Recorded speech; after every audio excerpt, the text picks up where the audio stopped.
Life after loss can leave us feeling like we are just dog paddling in order to keep our heads above the waterline.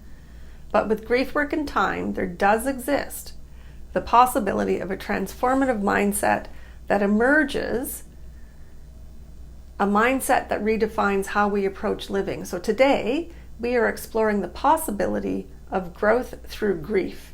And one of the places to look for inspiration in that belief is through authors and poets. So today we will be talking about one of my favorite poets, Mary Oliver, and her wise words in offering up the fact that there can be growth through grief.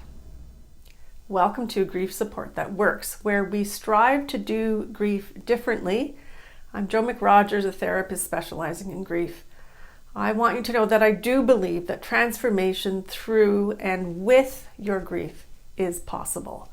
Now let me be clear, this is not a mindset of life brings you the lessons that you need or everything happens for a reason myth. For me, those carry toxic positivity vibes, so I want to share my personal bias right up front today. My belief has been formed from decades of supporting people in their worst moments and having the privilege to watch them be able to navigate the crisis and grow through their grief. But I want to be clear, grief does not bring you the responsibility to grow. Growth is a secondary option. It is a potential byproduct of grief. So we can experience grief and learn to live with it.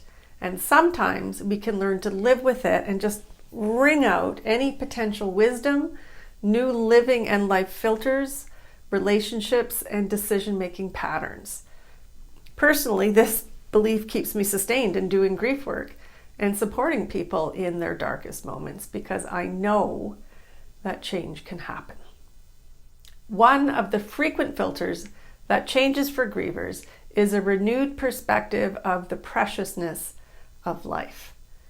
People will often change their priorities to more family and less work, more connections and less bullshit, more joy versus compromise, less worrying and controlling, and being more present, more willingness to take risks that bring happiness, more claiming what is truly desired and less performing of what others ask of you.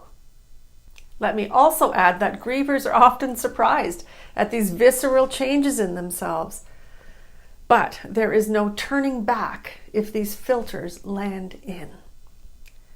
Leave us a comment, please, below if you have had this experience following a sense of loss. We all need inspiration when we are in the depths of grief that our lives can change, rather than only ever feeling that we will only ever feel awful.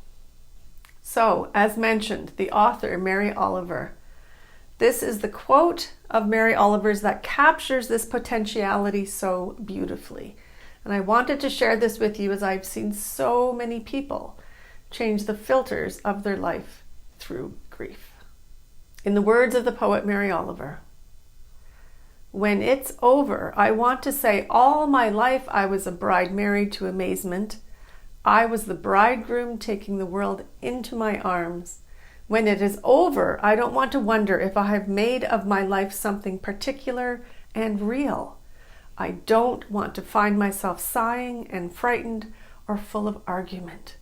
I don't want to end up simply having visited this world."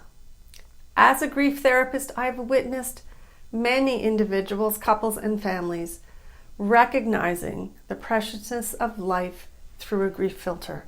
And though it seems counterintuitive, they find themselves embracing life with a newfound sense of wonder and purpose.